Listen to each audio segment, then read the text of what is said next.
part of this organization that you've already heard many times tonight, that empowers voters and defends democracy.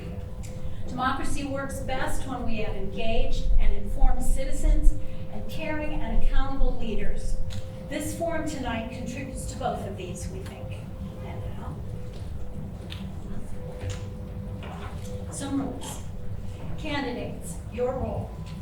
Present your qualifications and platform to the community.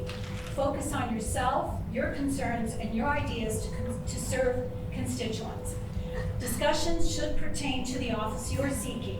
Policy differences may be discussed, but should be framed as I statements.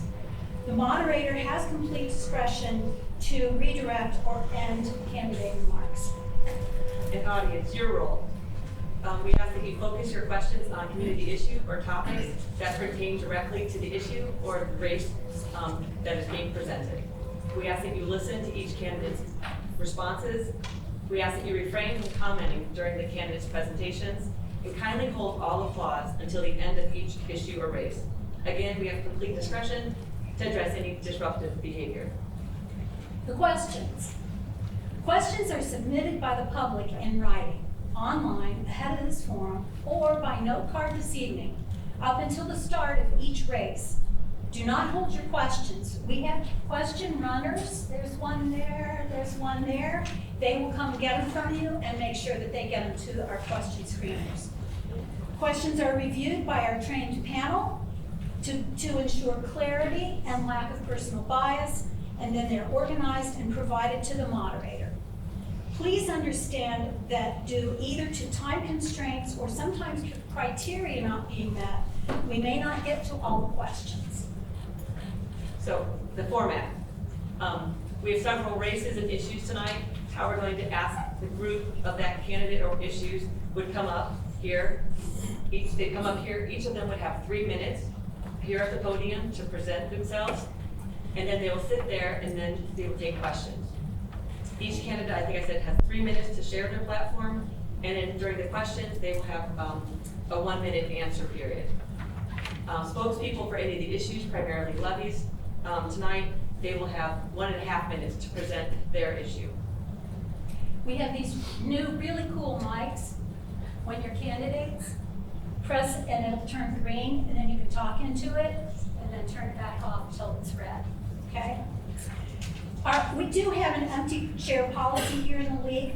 Our local races are subject to our empty chair policy in Geauga County. Therefore, all contested races will be presented as long as at least one candidate is here.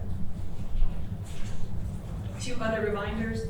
We do not distinguish between incumbents and challengers. The candidates themselves can distinguish themselves, but we will not do that.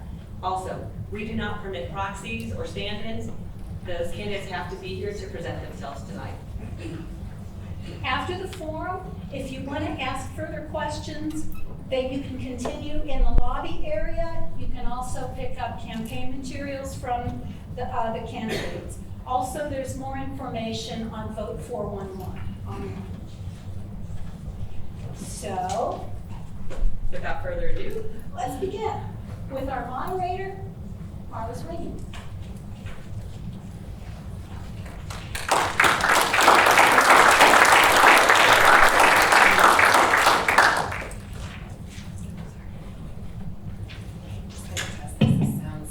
Can you all hear me? Oh, that's a little better. I'm gonna up it there. Okay, I'm Marla Zwinky. I'm the moderator for tonight. It's lovely to be here. Thank you, Chardon. We're gonna look at tonight's schedule. It's pretty packed. We have 5 levies and 5 races, so we're gonna be efficient with it. We're gonna make sure that we can try to attempt to get to our questions that everyone submitted. All right, so the first up is a levy. It's the Geauga County Park District. This is across all 78 precincts in Geauga. It's a tax levy for 1.2 mills, and it's for preserving and protecting land, collecting $3,384,359 annually, amounting to $23 for each 100,000. It's 20 years, commencing in 2026. First due in 2027. It's a renewal of 0.7 mil and an increase of 0.5 mil. Moving on. We have the Geauga County Job and Family Services. This is across 78 precincts as well. It's a tax levy, 0.7 mil renewal, children's services, collecting $2,331,343 annually, amounting to $15 for each 100,000. 5 years, commencing in 2026, first due in 2027. I would like to invite Craig Swenson up to have 90 seconds to speak on behalf of this levy.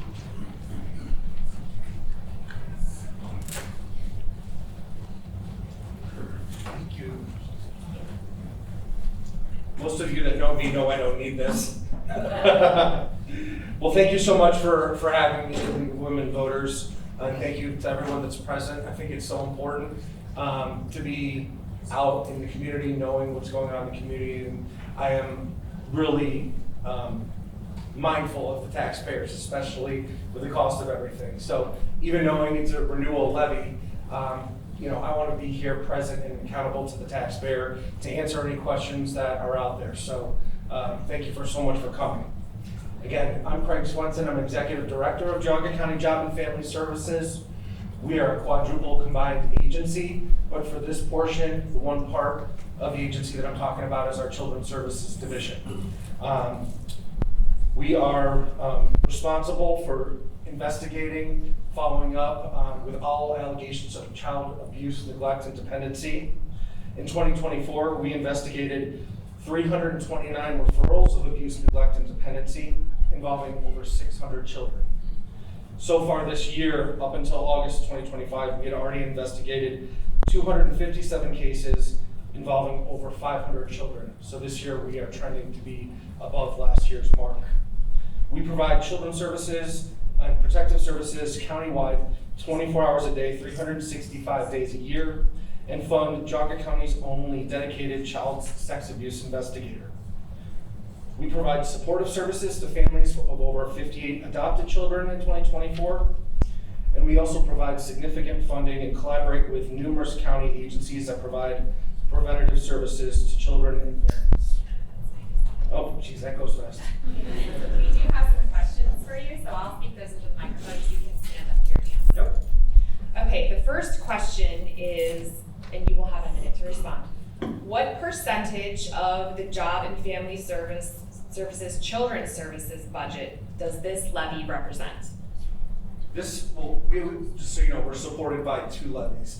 This is our largest 0.7 mil levy, which I believe it was said was 2.3 million. That is about half of our, just if you're talking about children's services, about half our overall budget. But between both of those levies, it's about 3/4 of our total children's services budget. Okay, and the final question is, how would children's services be affected if this levy was not renewed? Well, kind of answered that question. We would be really gutted about half of our budget. We staff just under 40 social workers. We also have to pay for costs, placement costs for children. It would absolutely be devastating. Our children's services budget overall is about $4.5 million, and you can imagine losing 2.3 million of that in a flick of a switch would be absolutely devastating, and probably have to lay off half of my staff. Thank you, Mr. Swenson.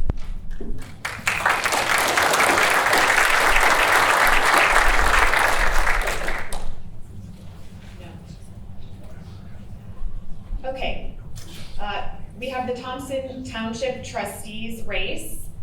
No candidates are attending. I'll read the names. There are 3 individuals running: Joseph T. Sindrick, Patrick J. Dwyer, and Joe Jarosik. There are 3 candidates running, and you would choose 2 on your ballot. Moving on. We have the Thompson Township tax levy, 2 mills additional for streets, roads, and bridges, collecting $167,248 annually, amounting to $70 for each 100,000, 4 years commencing in 2025 and first due in 2026.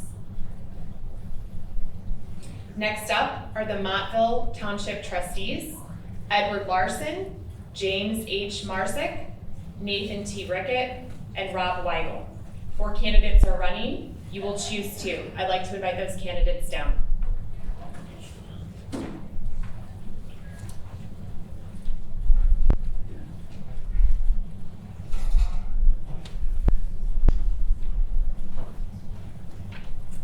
Okay, Mr. Weigel, you will have 3 minutes to come up and give your presentation to the audience. Our timer is right here, and you'll see it turn red, and then after we'll do the question and answer period. Good afternoon. First, I'd like to thank the league for all their hard work putting this together and giving me the opportunity to speak in front of you guys today.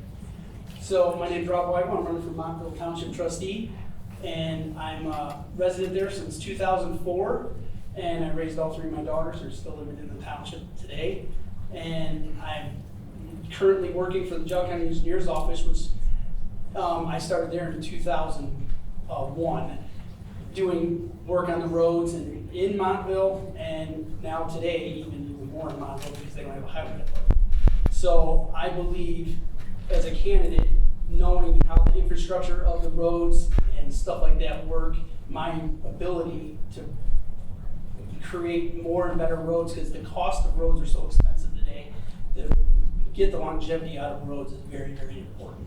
So living in the township, wanting to be in the township, and then now, serving the residents of that township the best with my knowledge and expertise, hopefully I can bring a better system and, better roads and stuff like that to the township. All right, thank you.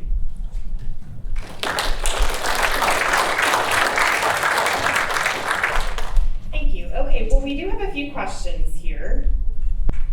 The first one, Mr. Weigel, name a specific way that you would improve Montville's roads to make them safer. You have 1 minute. One of the big things with roads is the cost of them, right? We have a lot of paved roads and we have chip and seal roads. Well, to repave a road is super, super expensive. You're talking $300,000 to $500,000 a mile, and chip and seal probably $100,000 a mile. The key to prolonging those roads is the maintenance. And that's where my expertise would come in and really try to expand the maintenance of those roads so that we're not getting 5 years, maybe we're getting 7 or 8 years, where we can take those dollars and stretch them further to pay for maybe more paved roads than we normally do in the past. Thank you. Do you think Montville will need a new fire levy in the near future? Why or why not? The cost of fire equipment and workers and full-time employees are so expensive. If we don't have a levy, we're probably going to start looking into a fire district, sharing our resources with other townships and stuff like that. So I think if we can't get a levy for the fire department, then we're going to have to start searching other ways to start funding money for the fire department because of the cost of everything going up today. Okay, that leads me to a follow-up question. I'll give you 30 seconds to respond. If it were to go that way and you had to have a levy, how would you communicate to residents of Montville? How would you communicate that out?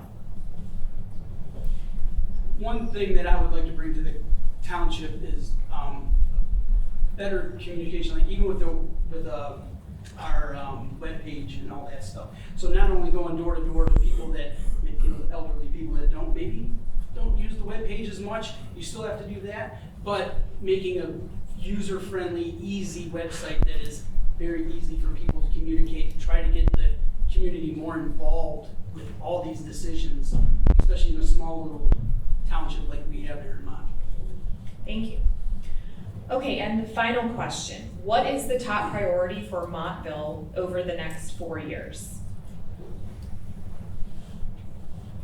I know a big problem is Burroughs Road because it's gravel, and it's a shared road with Thompson, so that is a big priority that we're working together on. So that would be a big issue, like we try to get that road paved, to get that underway, and it's been a long time coming. And that and maintaining the roads, and with the fire department, trying to get that either staffed correctly and get everything that we can for the fire department, for those services that the residents need from the fire department. That is a big issue. Okay, thank you very much. This concludes the race for Montville Township Trustee.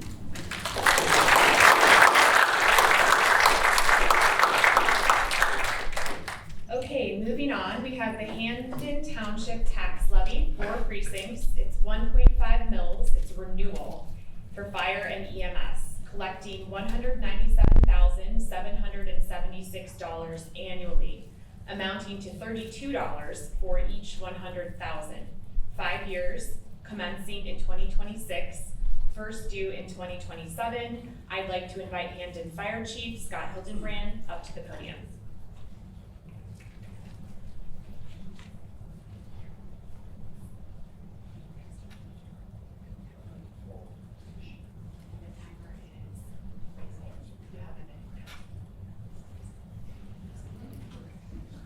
Well, thank you all for doing this. Thank you all for coming. It's very important to have educated voters, and I love the fact that we have people here that are interested. This first issue is issue 10. It's a Hampden Township renewal levy. As you've already heard, fire equipment is very expensive to maintain. Our personnel it's expensive more and more every year. We staff the station 24 hours a day, 7 days a week with part-time people. We will stay with that part-time figure as long as we can. The problem is that the equipment costs so much money anymore that it's ridiculous. We apply for every grant that comes around. We've received hundreds of thousands of dollars in grants, but we still need these levies to continue to provide the service that the people of Hampden Township deserve.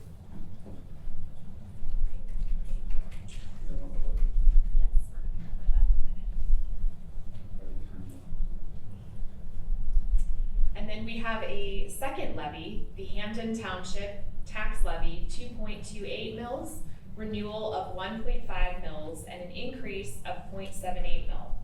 Fire and EMS, collecting $350,285 annually, amounting to $63 for each 100,000. 5 years, commencing in 2026, first due in 2027. I'll ask Hampden Fire Chief Hildenbrand to speak on that levy. This is issue 11. This is the second renewal levy with an increase. We looked initially at this renewal levy because it was the oldest one. We looked at a replacement, but after a meeting with the trustees and the county auditor, we found it best to do the renewal with an increase, and then we maintain that money from the state still. If we had done a replacement, it would have cost the taxpayers a little bit more money, and we'd have lost that state money. So right now, the taxpayer in Hampden Township is paying about $36 per $100,000 valuation. With this increase, it will increase by $27.30 for a total of $63.36 per $100,000 auditor's evaluation. This is needed, as you know, throughout, and for the same reasons issue 10 is needed. We need to maintain the services that we have, and I think that our men and women do a great job. I have a couple questions for both levies, so I'll ask you and then you'll have a minute to respond. So the first, submitted from our audience, how much of the money from the 2 fire levies is Hampden budgeting to spend on the new fire station? You have 1 minute. 0. We're building a new fire station that should commence in the spring. I wanted to do it earlier, but all that money is coming from a federal grant and a state grant. We got almost $7 million from the federal government, and provided the government doesn't shut down tomorrow, we'll be able to keep going on this. We got another $2 million from the state of Ohio, so we are going to stay within that budget. We are not asking the taxpayers for any money to build the new fire station that is desperately needed. We've already purchased the property at 608 and Wooden, and we're working with the architect now And because the amount of money that we're getting is federal money, there are a lot of hoops to jump through, which you can imagine, but we're doing that. And I've told the taxpayers, because I'm one of them, we're not asking them for any money for this new fire station. Why does Hamden need 2 fire levies?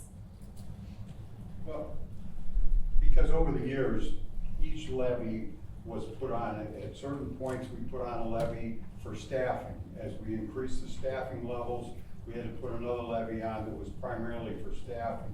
We did the squad billing, which helped to keep that levy lower. We bill the insurance companies for EMS calls, and whatever the insurance company doesn't pay, it's a write-off for Hamden residents. So over the years, those several levies, and every 5 years, those levies expire, and there's times when you need extra money and more money because it just doesn't come in as fast as the economy grows and the costs increase.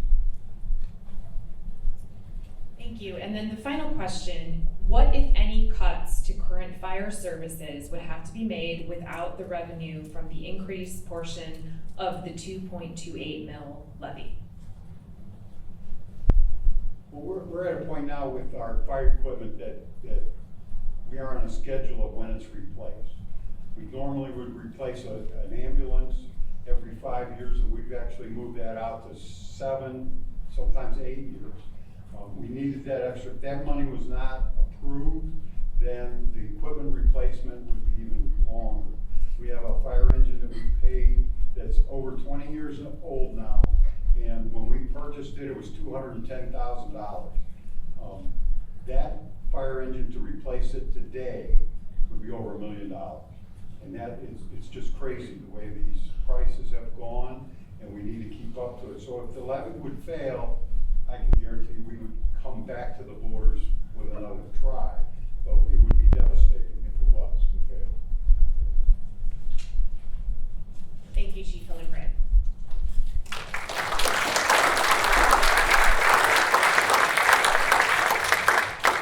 Okay, next we have the Hamden Township Tax Levy, 0.8 mil renewal, permanent improvement, collecting $105,480 annually, amounting to $17 for each $100,000, 5 years, commencing in 2025, first due in 2026. I'd like to invite Catherine Wolcott to speak on behalf of this levy.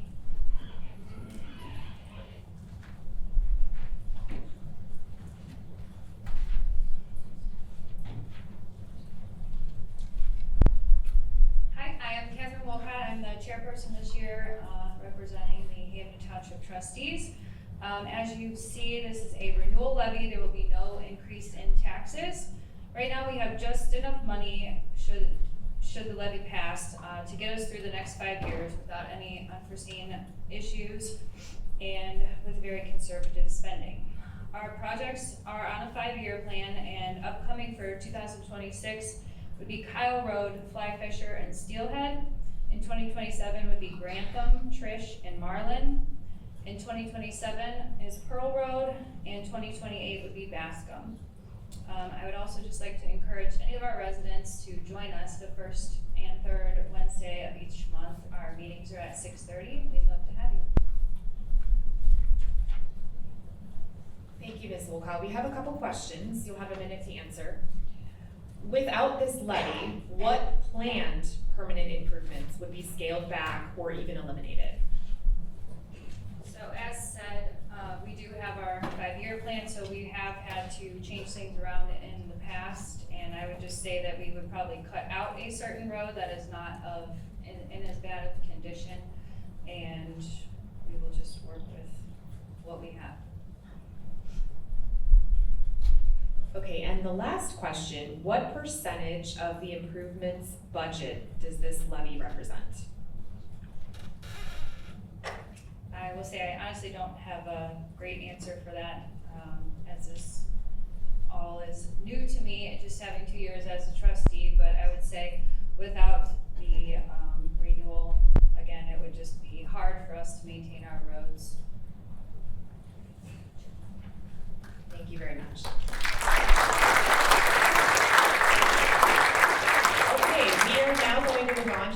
Chardon Local School District Board of Education race. There are 3 individuals running, of which you will choose 2 on your ballot. Ash Galhotra, Gordon Landis, and Sharon Major.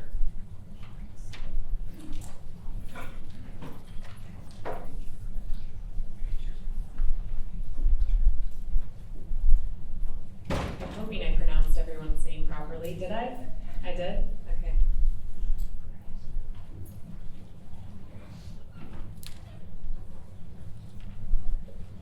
Mr. Galhotra, I'll have you come to the podium first. You'll receive 3 minutes to give your presentation.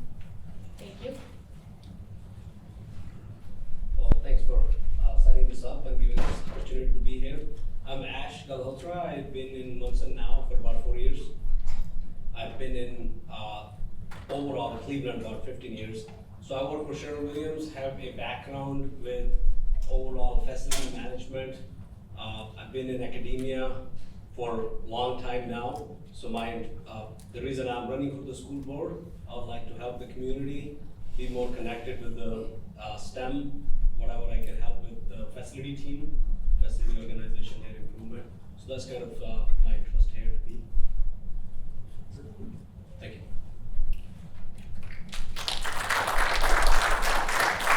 Next up, Gordon Landis.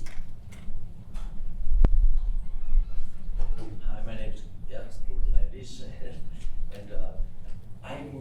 my family moved to Chardon in 1960, and I have 5 brothers, and from my earliest time that I can remember, we just loved Chardon. Went to my first Maple Festival probably when I was 5 years old. Participated in all the things that happened in the community here. We moved to Illinois. We had to leave because my dad's job changed. My wife and I moved back here in 2021, and we have many family members here. We love the community. We love being here. I have 4 things I wanted to just mention. Since moving back, we've supported a lot of things. The Chardon Square Association, the VFW. We support the police. Things that have gone on at the school. Boosters. The Chardon Schools Foundation. We support all those things. Also, I'm totally funding my own campaign, and I will be donating any money I get paid. I'm going to donate, I think, to the Chardon Schools Foundation. So I don't want to have any remuneration for this, but I do want to help the school and the city. The motto for my campaign is better schools, better city. And there's 4 things I'd like to propose, or I will be proposing. Any new bond levy that would have should have a majority of support from the community. So there would be a bond levy that's not supported by a majority of the people. I would really get input from the people on that. Secondly, I'd like JAGA contractors to have a preference. So the money in any major contract, JAGA, there'd be some preference, and it's got to be language lawyers. The money would stay and come back into the community. So if we have $10 million of contract sub, if you're a contractor from Chardon County, you'd have a preference over somebody from Columbus, another state, or wherever they'd be coming from. So I'd like the money that we spend to stay here and go back to contractors here. Thirdly, I'd like to keep Munson and elementary schools open and improve them. These are amazing schools. I've looked at them. Any plan that we do, I think these schools could grow, and there's a tremendous opportunity to grow. Lastly, we develop plans to grow and increase their enrollment. I met with some people, and people start out a conversation by, hey, the enrollment's going to go down. It's going to go down 1% per year. We can't change. It's like we have to accept that assumption. And coming from 30 years in business and software executive for the last 30 years, I'm like, why do we have to start with that assumption? Why don't we grow the enrollment? I know that you could grow the enrollment. I know you could grow enrollment for sure in Munson.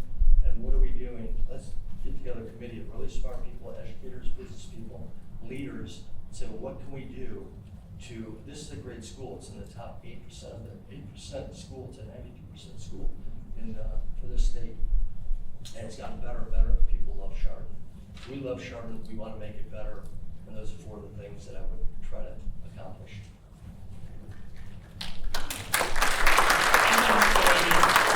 Ms. Major.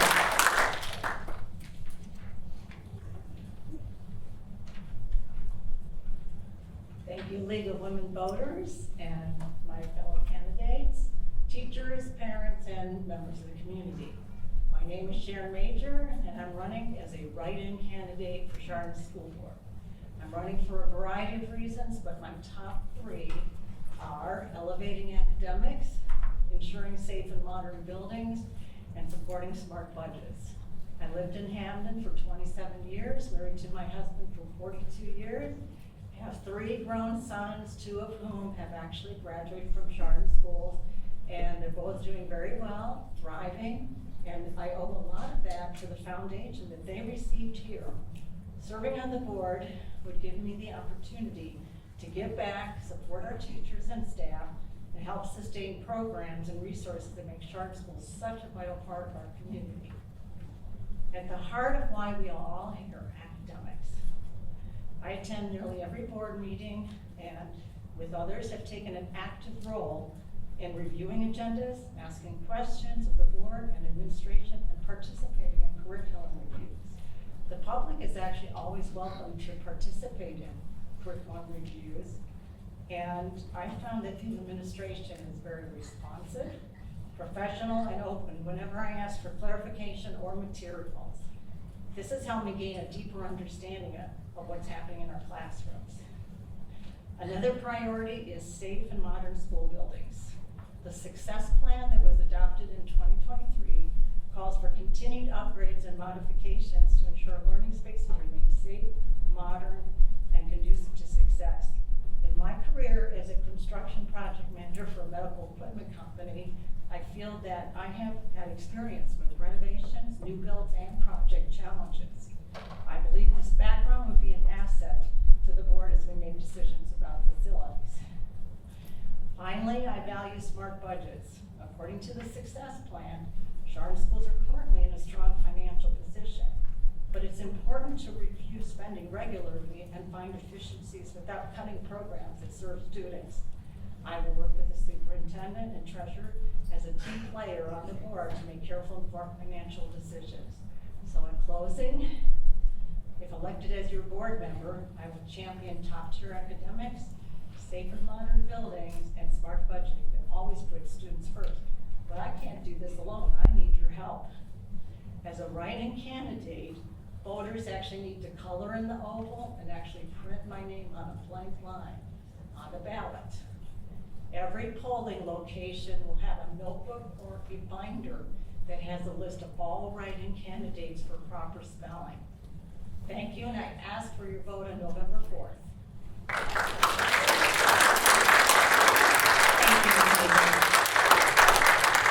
I'd also like to thank the audience. These are the most questions we've had at any forum, so I will try my best to get to all of them. Bear with me, but we really appreciate you submitting. Thank you. All right, we're going to start first with you, Mrs. Major. The question, and you'll each have 1 minute to respond, is what are the top 2 to 3 issues facing our school district today, and what do you plan to accomplish as a Board of Education member? Okay. One of the top items is going to be the infrastructure and continuing to upgrade the buildings. And some of you may have gone to school here, and these buildings haven't changed, so they need to continue with the success plan to update that. And some of the other items, of course, is maintaining the budget, as I said, and continuing forward with the academics. And what was the second half of the question? What do you plan to accomplish? What do you plan to accomplish as a Board of Education member? And the top 2 to 3 issues facing our school. Okay. What I would plan to accomplish would be to work as a team player with the whole board to continue the success plan as it's going. And I believe it will run to 2028, and all of the things that they're going to accomplish with that plan will actually contribute to making Chardon a model school district. So I will be going forward with that. Thank you. Mr. Galhotra, what are the top 2 to 3 issues facing our school district today, and what do you plan to accomplish as a Board of Education member? I think first one I'll go what you just mentioned, the facilities. So overall, the environment we are in now, the facilities, by the time we go around it and upgrade it, these kids, most of those will graduate. So I think we're not investing for this just for now, the kids in the school, But think about 10, 15 years down the road, when these kids are raising their family, they need a good facility to come back and be proud of. So facility would be one big piece. And then second is look around where we are with the technology today, what we are focused on, having we need to build a lot of focus around STEM. It already is there, but we need even more. With AI today, 10 years down the road, what the technology will be. So I think those are the two key pieces, STEM and facility, to build what we need to build leaders for tomorrow. Thank you. Mr. Landis, what are the top 2 to 3 issues facing our school district today, and what do you plan to accomplish as a Board of Education member? So as I mentioned earlier in my meetings with the board and with Mr. Hanlon and other people, everybody starts out by saying enrollment is decreasing, there's no way to stop this, it's gonna cause financial decrease. And I think that's an issue that is there, and it brings up the whole issue of how do you reconfigure things, or do you reconfigure the campuses and everything else?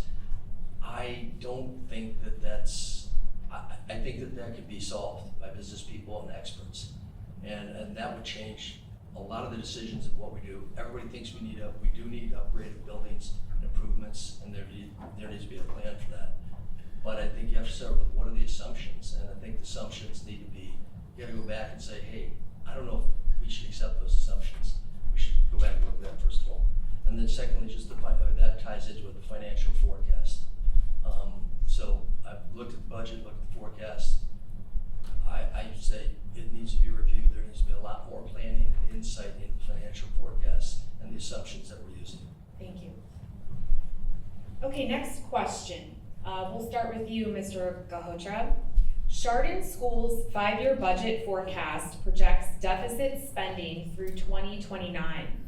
In your opinion, what is the overall financial state of the district, and how will you handle the deficit spending issue? You have 1 minute.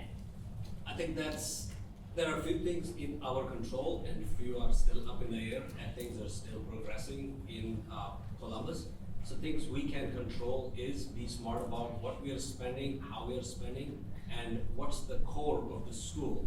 So if we can continue whatever we need to do for our students, our teachers, and the buses, transportation, those are the key component of school. So that becomes our priority. One opportunity I think we have here is we can look into how we can be spending wisely. For example, just how we can use technology, how much paper we are printing on some of the things, how much time our teachers and staff is spending on some of those activities, which could be web-based, app-based. So there are options where we can be smart in our spending and see where things line up. Like I said, there are a few unknowns in that area as I learned so far. Thank you. Ms. Major, Chardon School's 5-year budget forecast projects deficit spending through 2029. In your opinion, what is the overall financial state of the district, and how will you handle the deficit spending issue? Thank you for that question. As of right now, according to the success plan, I'm really going off of that, is that the Chardon School is doing very well. However, that doesn't mean you just sit back, and you have to look at the efficiencies, check at the things like Nash had mentioned with spending and making sure that we are spending things wisely. However, we don't want to take away anything from the student. We need to ask the question, whatever we are doing, is this the best for the student? And the second part of that question again? Yes, the second part. In your opinion, what is the overall financial state, and how will you handle the deficit spending issue? Okay. Again, I just believe that to check and make sure that we're spending as wisely as we can, and that would be my. Thank you. And Mr. Landis, would you like me to repeat the question? No. Okay, you have 1 minute. So the very first point of it is what is condition. So in the month of July, I went to the first board meeting of the year. That's month 1 of 12. There was a substantial surprise surplus. I can't quote the number, but it was in the millions. They said because of the way the tax levy and the new bill came in and everything else. I'm like, okay. I mean, it was like a significant number. And so I go back to one of the things I said. I think I want to go back and look at the budgets, look at the forecasts. They all assume everything's going down. I also believe there's things in the budgets like they forecast 0 interest income. And I don't think there's been 0 interest income in any of the last 10 years because we have a lot of cash in the bank right now. So that you just think, I asked the question, why do we have that? I have, my treasurer is a CPA, her name is Beth Landis, and she has been asked to be on the advisory committee, the financial advisory committee. So she's on that, and there's interesting things. I just think that she's very, very sharp, and I think she's going to be very helpful to the city. Thank you, Mr. Landis. So. Okay, and Mr. Landis, we're going to begin with you for the next question. Chardon has aging buildings. How would you approach this issue, balancing new construction, renovation, and ongoing maintenance? Well, so I think I'd question the question. Yes, there's aging buildings, but the question really should be, we have these assets. Which ones are still productive? This would go back to what Ash would say too. Maybe this school, maybe this building, it's aging, but it's functional and it's actually productive. And you can't just say it's all aging. I think you have to look at the individual, the small parts of it. The Munson building maybe is great. How would I address it? And one of the things that I really, it's a big issue that I sit in these board meetings that I've come to, is that I really would promote public-private partnerships. That's one of the reasons I've been involved with this Chardon Schools Foundation. I've been talking to them, meeting them. I think there's a lot of opportunity. As I understand it, there's a new tennis court going in, and some large portion of that came from a totally private donation. I think I've heard that just secondhand. I think there's opportunity. Thank you, Mr. Landis. Yeah, private partnerships and donations. Thank you. Okay, Mr. Gahotra. Chardon has aging buildings. How would you approach this issue, balancing new construction, renovation, and ongoing maintenance? I think again, the whole picture would be where we are today as a need, which is not being met today. Being old building doesn't mean it's not functional. I live in a 1947 house, which is still functional and providing for the family. Same thing here, that I would say if we put two things side to side, a comparison, what it would be the cost of building new, not in 2 years, but in 30 years of that building, what's the running cost of that? What is the return of investment in that whole life cycle versus renovation? Because with the new building, you get more energy efficiency. We all here pay a lot of heating bills. So until you compare that, but I don't think aging building is a problem. The question is, what is our need for a community? How big of a school system buildings we need? How we can get there most economically friendly way for the community. And kids don't care about new building or old. They care how much fun, how much learning they have. Thank you. And Ms. Major, Chardon has aging buildings. How would you approach this issue, balancing new construction, renovation, and ongoing maintenance? Well, the most important thing is to set priorities as to the ones that are doing the poorest, if you will. And it's very important that we do address this because, as anyone knows, if you're sitting in a building and you're cold or you're too hot or it's not functional, you're not going to learn well. So again, you always have to ask that question. What do we need to do that puts the student first? That's the most important thing. I would say the plan that they've got in place is working well, and I do agree with some public-private partnerships. I am in favor of looking at something like that. We also really have to make sure that our buildings are going to be functional for future technology as well. But again, if you've been on top of what's going on with the success plan, these are all taken into account into that plan. Thank you. Okay, we're going to move on to the next question. This one will go to you first, Mr. Gahotra.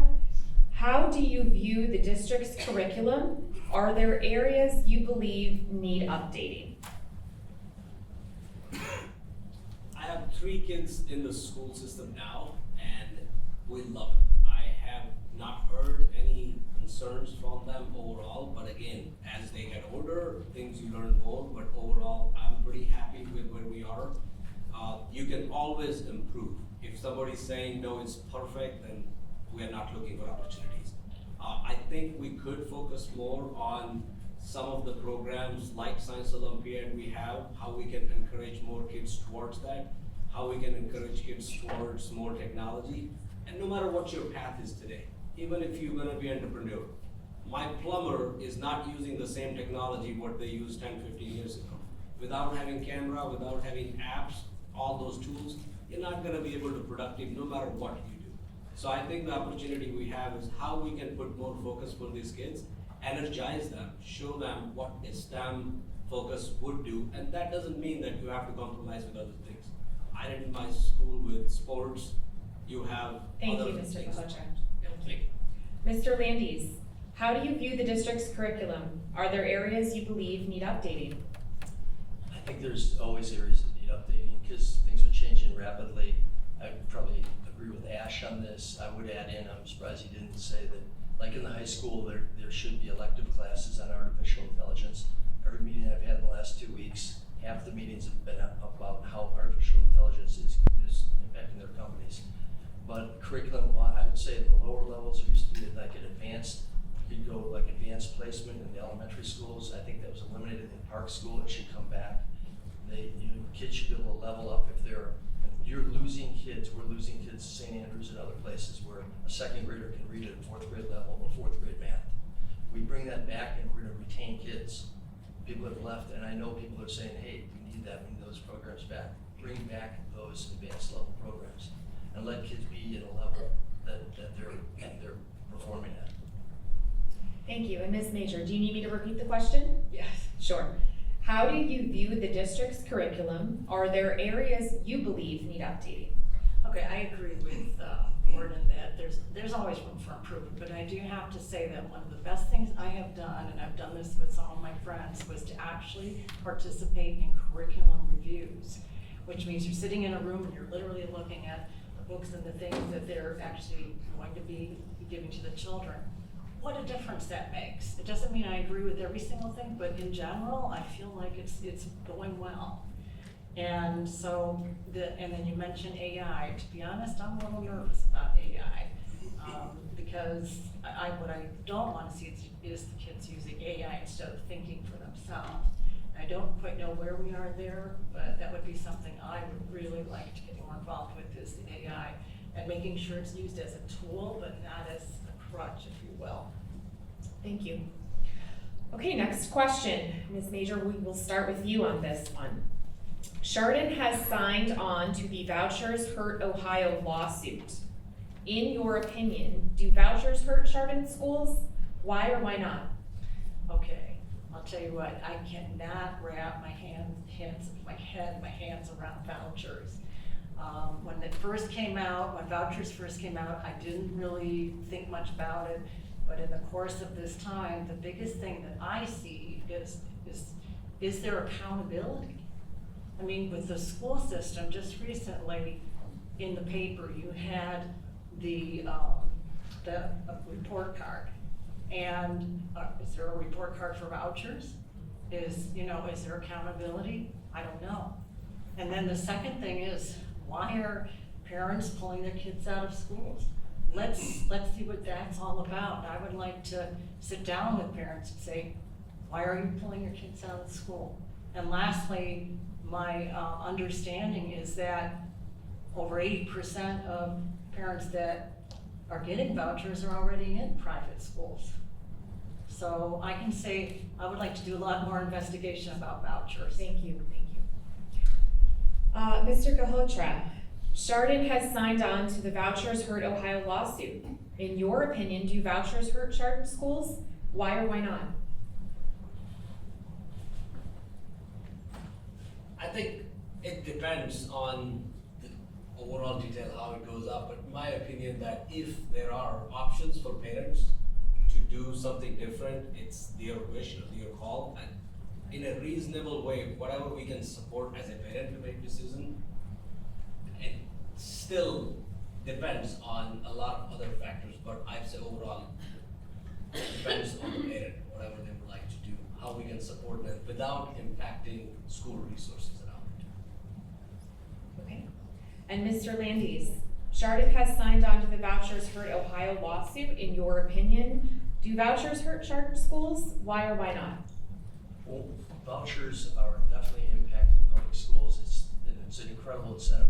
But the real issue is you need to talk to your state senators, state congressmen, and you need to write letters to them. It has gotten very complicated. I came and looked at this. It's nothing like any other state I've been around. The number of vouchers, all the criteria to it, but it's already been decided. It's a state law. You gotta change the law. And I wouldn't have signed on a lawsuit because that's gonna make a lot of people that are currently going to other schools, that's gonna create an antagonism with Chardon people. I think you should oppose this, but I think you should oppose it through the Congress and state and state senators and congresspeople. And oppose the part that you want to oppose. It's very complicated. Next question. Ms. Major, we will start with you. What character strength do you possess that will benefit the students and the district? I'll tell you what, when I get on board with something, there's no stopping me. I mean, I can be, if I'm on one side, maybe it's not as positive, but when I switch to the other side and I'm really gung-ho, which I am, about the schools, I really want them to succeed. And right now, Chardon is still in the top 10%, as I mentioned about the report card. They are, again, above standards, the state standards. And also, I just went blank, I'm so sorry. But anyway, I would be one of the largest advocates because the schools have to succeed. They need to succeed, they need to do well, we need to keep going. I think Chardon has a wonderful success plan. I've read all about it. They've got so many good things with communications, with infrastructure and new technology and all of those items coming up. Thank you. Mr. Landis, what character strength do you possess that will benefit the students and the district? I think I know what I think. I'd have to double check with my wife what she thinks, but I would like to say it's courage. I don't really get swayed by what I'm not interested in people liking me or pleasing people. I'm really more concerned about doing what's right and trying to improve things, and that is what will drive me. And again, I'm not into following the crowd or whatever they said the budget was or blah blah blah. It's like, no, we got to review everything. We got to be diligent. You got to go after it. You got to attack it, and do it with respect and honor and everything else. But I will go where I'm not going to go with the crowd over something that's not going to help the community. Okay, and Mr. Gahotra, what character strength do you possess that will benefit the students and the district? The key one, I'm always looking for opportunity of improvement, and I want to do things more effective, more efficient. That's always been my career wherever I am. This is kind of my day-to-day. I'm just wired like that. Second one is I'm part of this community. I've lived in a town where I went to school from 1st grade to 12th grade. For me, that community feel, the roots for the kids. If I see still a kid who knows their teacher who were there 15 years ago by name, that sense of community, I want to provide that environment for my kids because I had that. I still feel there is a safe place that when you grow up. So that sense of community I bring. And then lastly, the continuous force of improvement for education. There is no other better tool you can give to today's child other than prepping them what comes their way tomorrow. Nothing more powerful than education. That's the only reason I am where I am in life, that my parents invested. Thank you. Okay, we're not even halfway through these, but they're all so good. So I'm going to keep going for the time being. Mr. Landis, we will start with you for this next question. When persuading others to follow a course of action you deem necessary for Chardon schools, how do you balance different sources of information, including data and community input? Well, I was going to say I would start with data. Because, you can balance it, but it's like we have to know the facts. We have to really understand the root of things. We got to know where things came from and where we are currently to really make good decisions.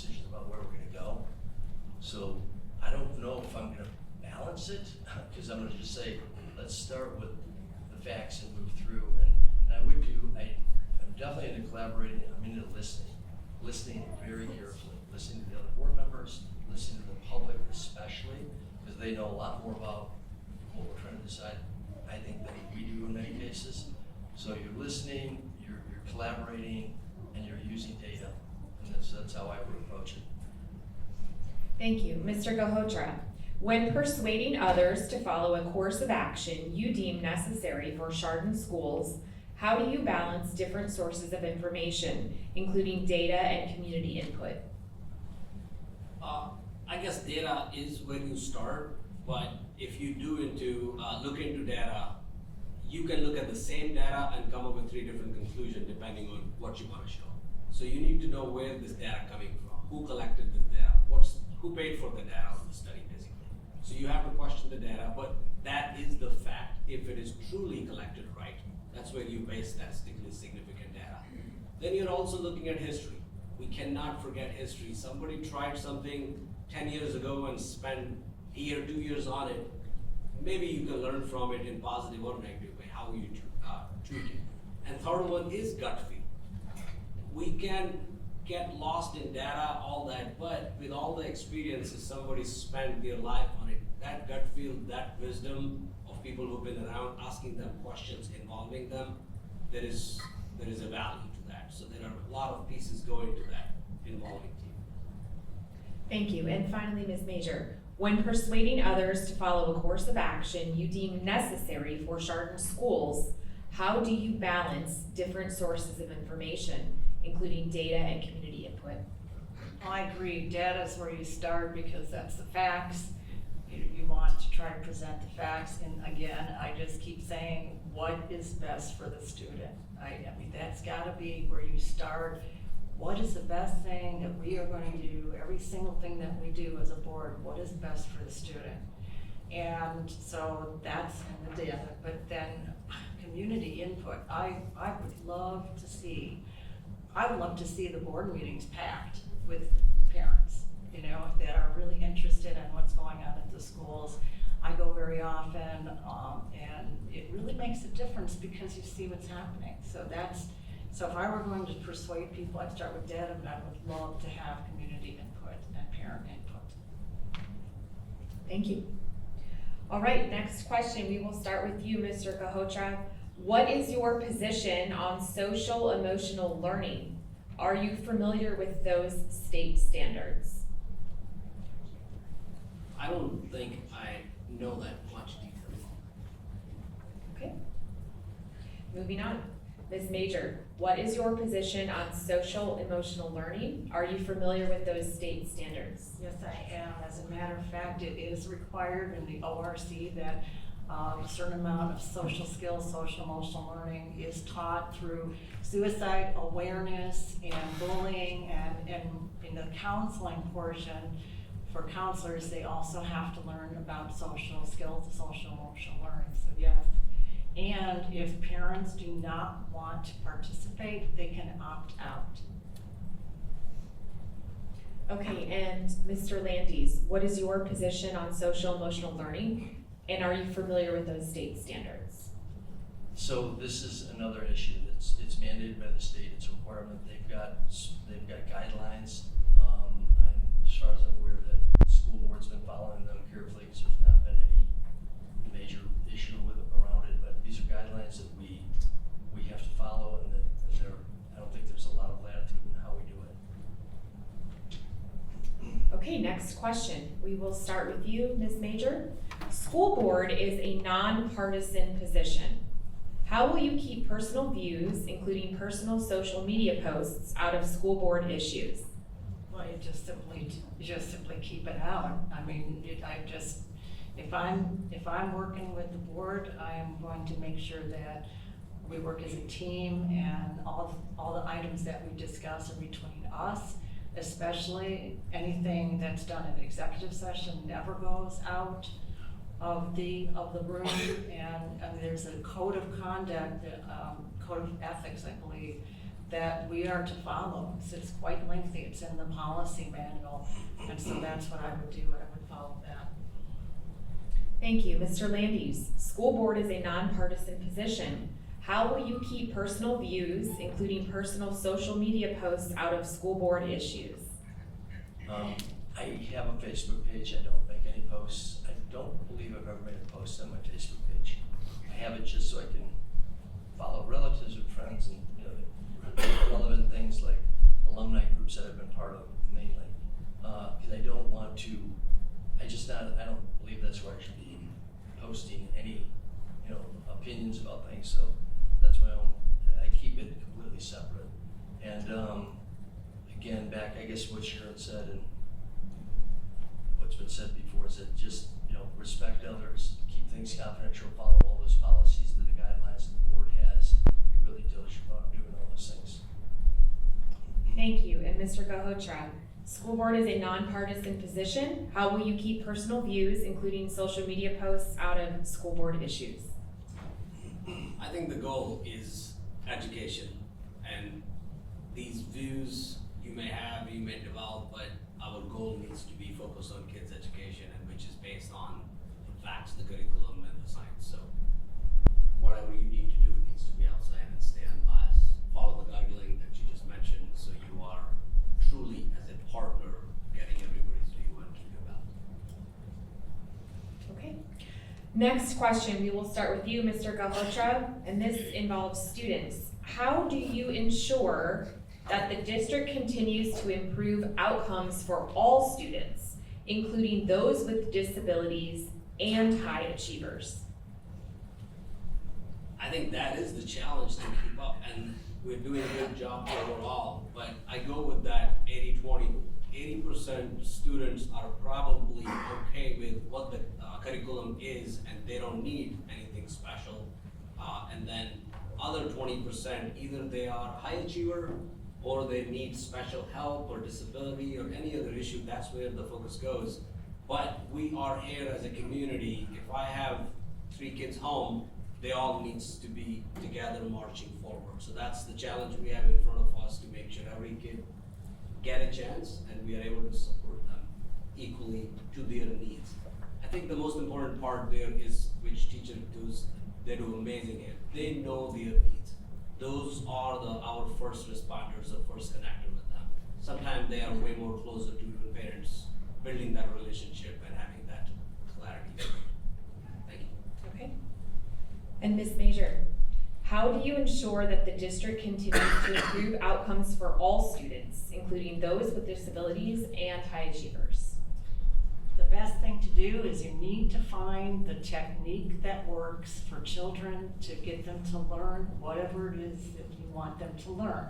With your high achievers, it might be more of a traditional approach. And as far as special ed, that's speaking my language. My children all were special ed. As long as the IEP, and IEP is an individual education plan, is written well and is written for the needs of the child, they will succeed. My children all have succeeded, and they all went to public school. So it can be done for all, and not only special needs and higher achievers, all diversified. Anybody that comes to the school, no matter what their background, they can, if the curriculum that they get meets their needs, they will succeed. Okay. And Mr. Landis, how do you ensure that the district continues to improve outcomes for all students, including those with disabilities and high achievers? Well, the ranking for the school has gone up, continues to go up. I would say that's very highly correlated to the quality of the teachers, the tenure of the teachers, and how do you continue that? You're gonna have to train and develop them. Because again, with social media as an example, everything's moving very quickly, things are changing very quickly. You have to keep developing, keep hiring really good teachers, and you gotta keep developing the teachers to keep up with it and to get better. Okay, and then our last question for the night. Thank you so much for your patience. I know that there's been a lot. We will start with you, Ms. Major. If the organization LifeWise came to Chardon schools, how would that be addressed and implemented or not implemented? I'm not real sure how I might implement that, but I understand that it is now something that is allowed, and it doesn't necessarily have to be LifeWise, but it could be in the law. It says there shall be a program which is different than may, so that has changed. There shall be a program offered to parents like this in the school, and the parents can either choose to go to it, or they can opt out. So that would be my answer. Thank you. Mr. Galhotra, if the organization LiveWise wanted to come to Chardon schools, how would that be addressed and implemented or not implemented? I think if it needs to be or it's the law, then not a whole lot of option you have. But if going back to that, it goes back to parents. They wish to, if they have an option to opt out, then that's what they get. As long as parents have option on what they want to be part of, what they want their kids to be in, that's the best way. Thank you. And Mr. Landis, do you need me to repeat the question? No, that's fine. I would say, again, this would be somewhat up to the administrators or the principal. If that, I'm not sure, again, what the state says. If the state says it can't be, it's gotta be whole district-wide, then we're gonna have to follow their guidelines. It's not here yet, so you don't really know what it would look like if it did come. So you have to get the guidelines from your attorneys, from the people that are leading the schools. But I would definitely get input from the principals also. Thank you. That concludes the Chardon Local School District Board of Education race. Reminder, there are 3 individuals on the ballot and you will choose 2. Thank you, candidates.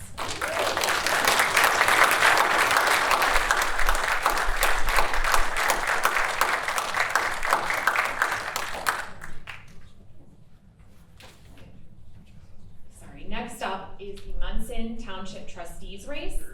There are 3 candidates running: Andrew J. Bushman, Jim McCaskey, and Melissa Stanley. You will choose 2 on your ballot. Mr. Bushman, I'll invite you to the podium for your 3-minute presentation.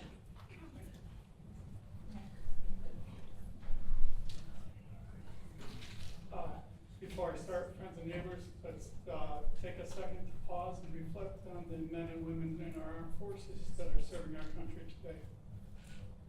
Thank you. Thank you to the League of Women Voters, to the Chardon Schools for allowing this forum. I would like to also, well, first, my name is Andy Bushman.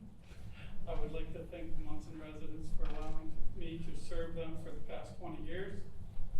Let me start by saying I'm not a politician. I'm a resident with a desire to see Munson grow as a community. This is the only elected office I wish to hold. I have worked at attaining this office for many years. My qualifications: I have a strong financial background.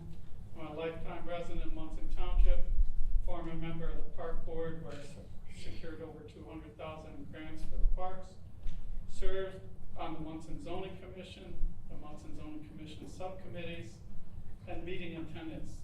Since 1995, I regularly attended the meetings of the Township Trustees meeting, Park Board, Zoning Commissions, Zoning Board of Appeals hearings, Land Use Plan meetings, and many others. I attended all the Fire Department strategic planning meetings.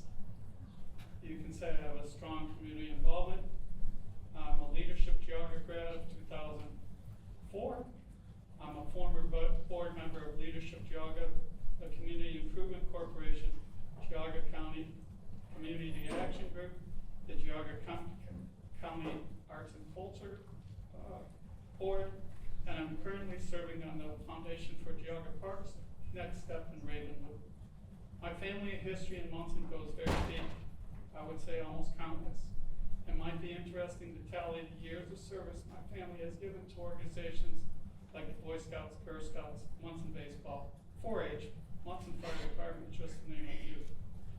I run for office because I have a great love for my township and desire to see it even become a better place in the future.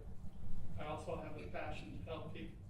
My key qualifications I bring to the job is I have the time and ability to be there for the residents of Munson. I tell people I'm there for them 24/7. I listen to the issues they have, try to find them help in some way or another. I just wish to be the best public servant that I can be. Thank you very much.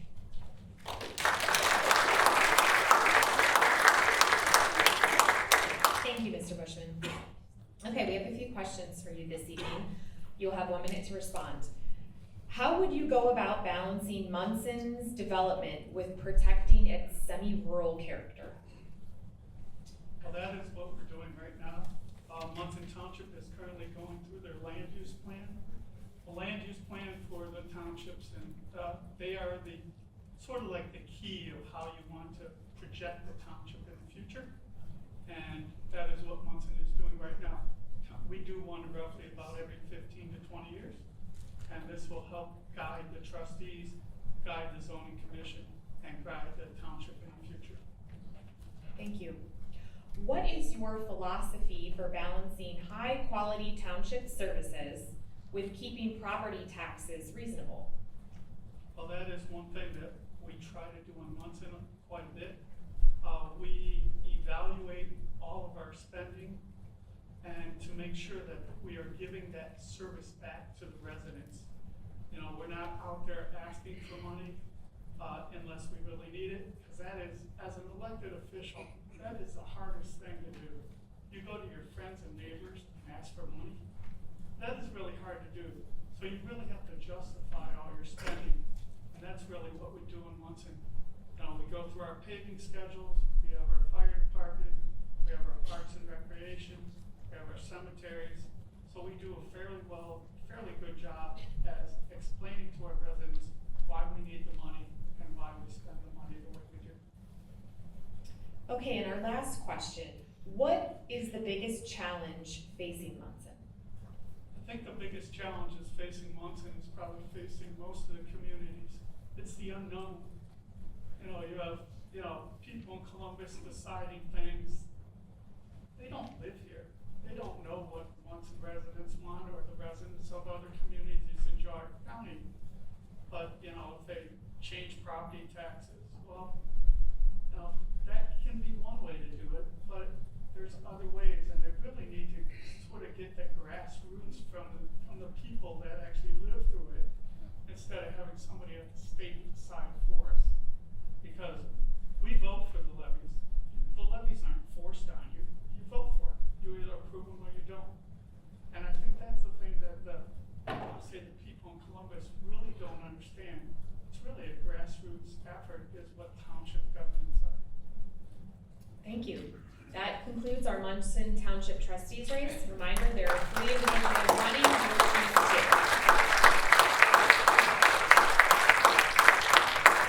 And our last race for the evening is the Chardon Township Trustee race.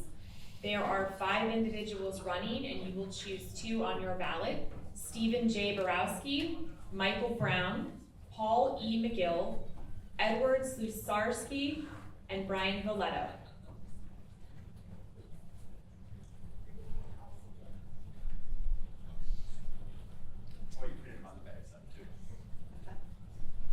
Mr. Brown, I'm going to have you come up and give your 3-minute presentation first. The timer is right up here in the front. Thank you. Thank you very much. Thank you to you women voters, and thank you to the Chardon Board of Education for hosting this event. And good evening, friends, neighbors, fellow residents of Chardon Township. Thank you for being here tonight, and thank you for the trust and support you've given me over the last 20 years. I'm currently finishing my 5th term. I stand before you today humbly asking for support for 4 more years. When I first ran for office 2 decades ago, I promised to lead with integrity and honesty and protect Chardon Township's rural charm. We've had many accomplishments over these last 20 years, but I have to say my personal favorite was the involvement that I get to have in the construction of the first recreational park in Chardon Township, which has become a tremendous asset to the township. We've managed to do all these good things, maintaining our roads, supporting our safety services, protecting our township from overdevelopment, while remaining fiscally responsible while we're doing so. Enough about the past, though. We've got some critical things to do in the next 4 years. First off, we must continue to implement our 5-year road improvement plan. This plan has only become necessary because in 2024, the voters passed an additional road levy that's critical to get these done. We've already started our first year of this plan, and we've paved over 3 miles of roads,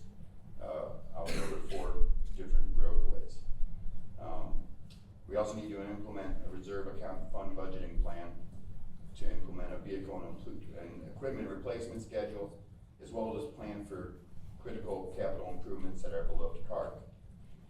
We also need to protect our township from external pressures looking for high-density housing possibilities here and maintain our peaceful zoning. This is just a partial list of my priorities, and unforeseen challenges will certainly arise. I'm ready to handle these challenges and do so with the same commitment I've shown you over the last 20 years. I know this township inside and out because I've lived here, worked here, raised my family here. More importantly, I firmly believe that local government, especially township government, is most effective because of its closeness between its chosen leaders and the fellow residents. Over the years, I've taken your calls, knocked on your doors, sat at your kitchen tables, not just during election season, but all year long. That's the kind of leadership I believe in. That's the kind of leadership I'll continue to provide. So in closing, I'm asking for your vote for one more year, for one more term, 4 years, to represent Chardon Township and continue our strong, stable, and keep Chardon Township a special place that it is to raise a family. Thank you very much.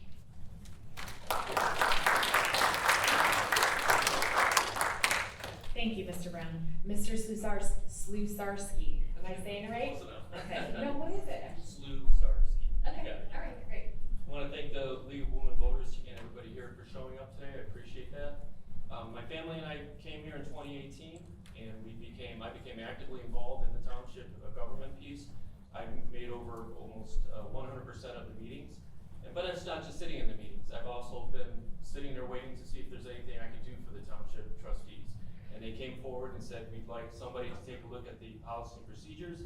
I picked up the challenge, did the work, provided to them so that they understood that I'm just not sitting here, I want to be part of that.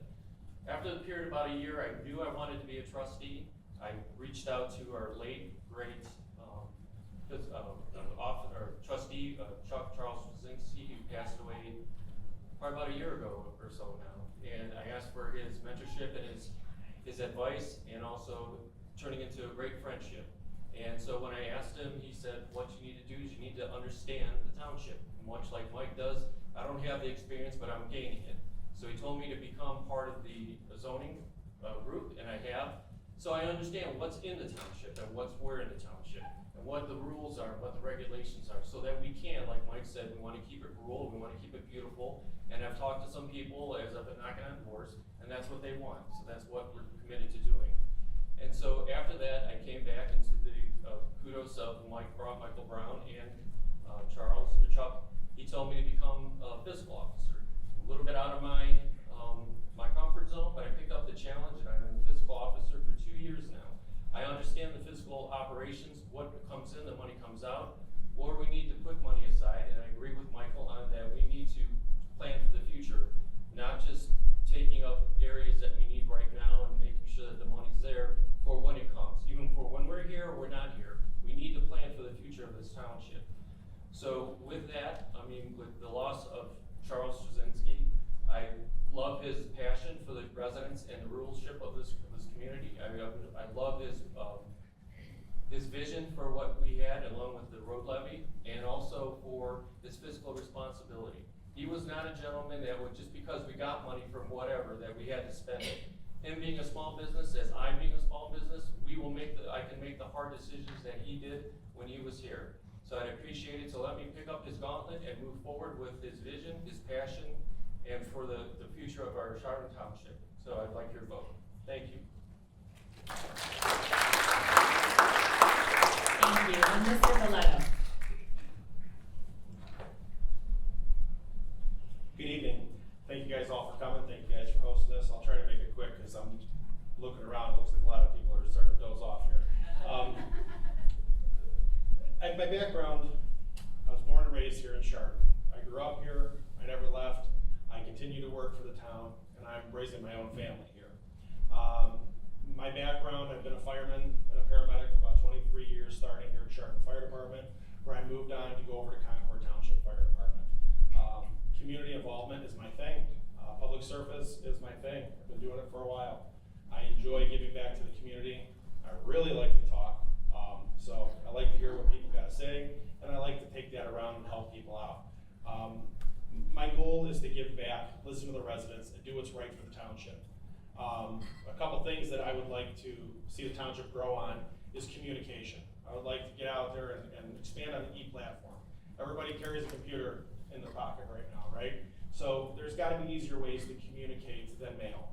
It's time to start using, email, social media, and get feedback, but also give feedback to the residents and let them know what's going on. Secondly, I would like to see a more modernized approach to a vehicle replacement and large capital purchase plan for the township. Obviously, everything ages and nothing's getting cheaper. So if we're able to implement some type of plan to be able to replace things in a good time frame, it'll probably help things move along and not be such a burden in an emergency or right away. Finally, I just want to again serve. Okay, I want to give back to the community. I want to listen what the people want, and I want to do what's right for Chardon Township and protect its semi-rural atmosphere and kind of keep it moving the direction that the current board has been taking it. They've done a great job with maintaining roads and improvements, and that's what I would like to just kind of keep moving forward with. So, with that being said, I don't want to bore you for too much longer. Thank you.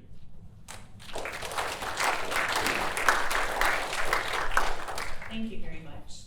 Okay, we're going to begin with our questions. We'll start first with you, Mr. Brown. As the urbanization of the city of Chardon continues, how do you plan on maintaining the township's rural charm and tranquility that many residents desire? The key to doing that is through the large lot zoning that we currently have, and staving off the developers' constant wants to annex our property into the incorporated sections of the city. In my opinion, we've got a beautiful arrangement where we've got large lots in Chardon Township.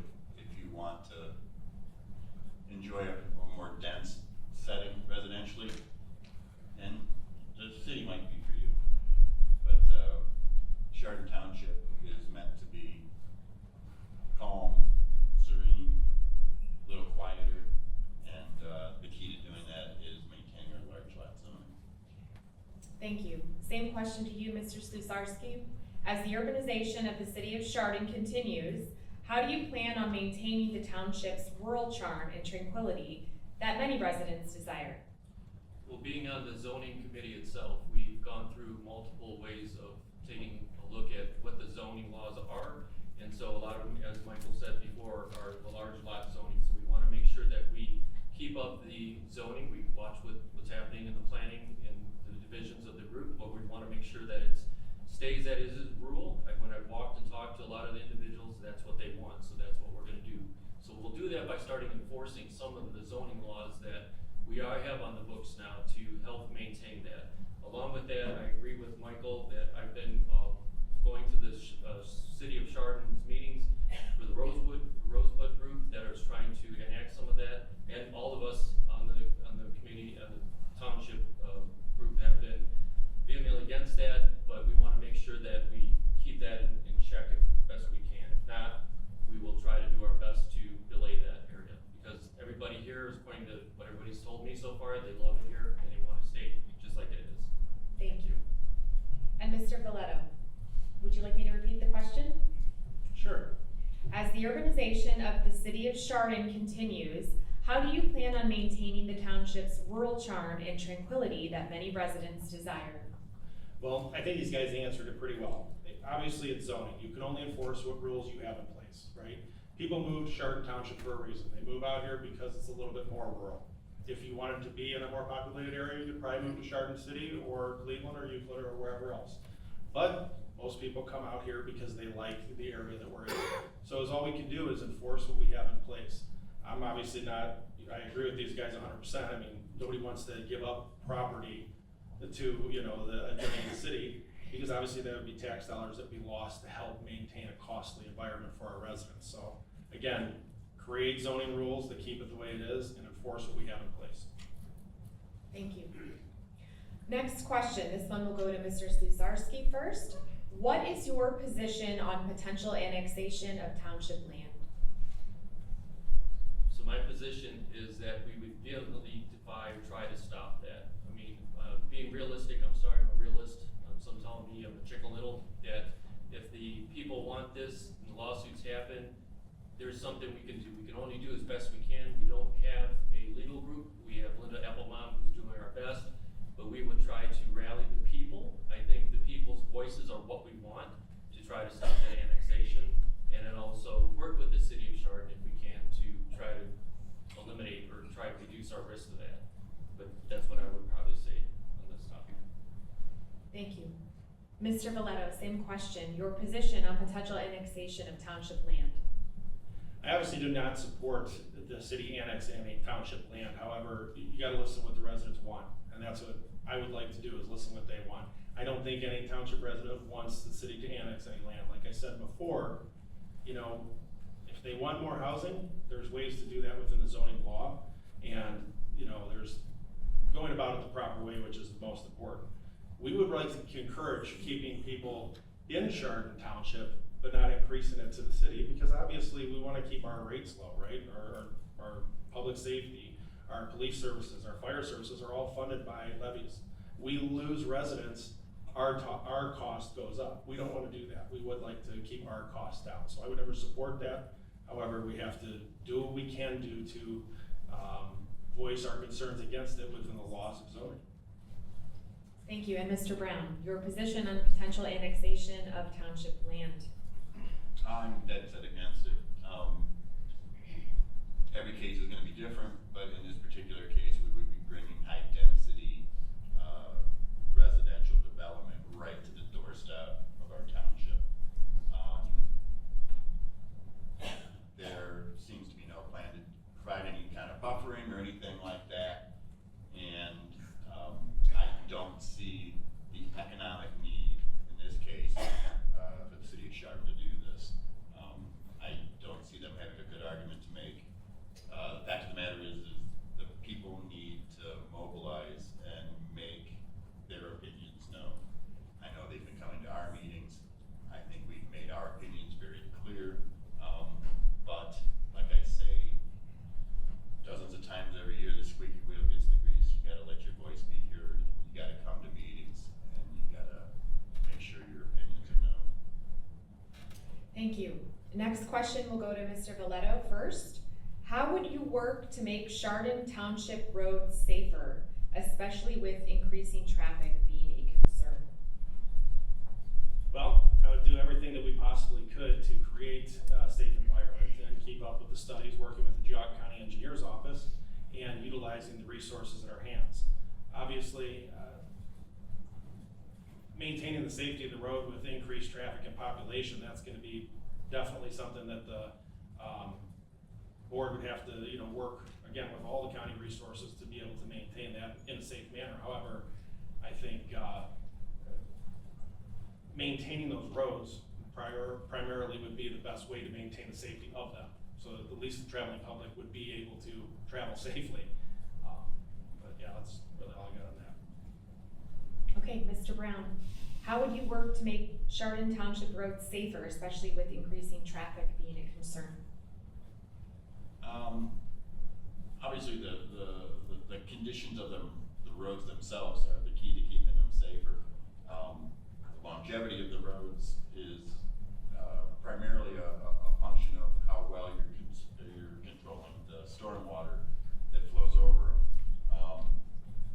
Chardon Township is almost entirely ditched, so it's the little things that most people don't think about: removing high berm, keeping the ditches clean and flowing. But keeping the roads in a safe condition, which we are well on our way of doing now with the addition of the new road levy funds, is the key. Wintertime, obviously, it's keeping them clear and safe. And I must say that in the 20 years I've been with the township, we've been very fortunate to having incredible road crew. We've only got 4 guys. They're fantastic, and they do a really good job of keeping our roads safe. Thank you. And finally, Mr. Slusarski, how would you work to make Chardon Township roads safer, especially with increasing traffic being a concern? I think we're doing a great job with our 5-year plan, I would probably push more proactive. I would wanna know a little bit more studies about the vehicles. I mean, because Chardon is increasing, that means more for us. I think we have a good plan, but I think proactively, we wanna start monitoring what's happening, what's going on. We wanna take a better approach to try to understand what's happening in the future, short-term and long-term, and make sure that our plan that we have will actually work. And if it's not, then we start working on the plan now to make sure our funding is capable to obtain and make sure that it's safe. Because it's not only us that we have to worry about as we're traveling, it's the EMS and the people that you love that are gonna be in the back of those ambulances or vehicles, that we need to make those roads safe and sound. So me being more proactive and making sure that we start looking ahead, again, ahead for the future of Chardon Township. That's what I'm running on. Thank you. Okay, and then last question for this race. We'll start with Mr. Slusarski. Please tell the voters what inspired you to run for the Chardon Township trustee. Like I said in my first 3-minute monologue, I was actively involved, prior to the chagrin of my wife sometimes doing my honeydew list, but I was actually at the meetings and I wanted to become involved and be part of it.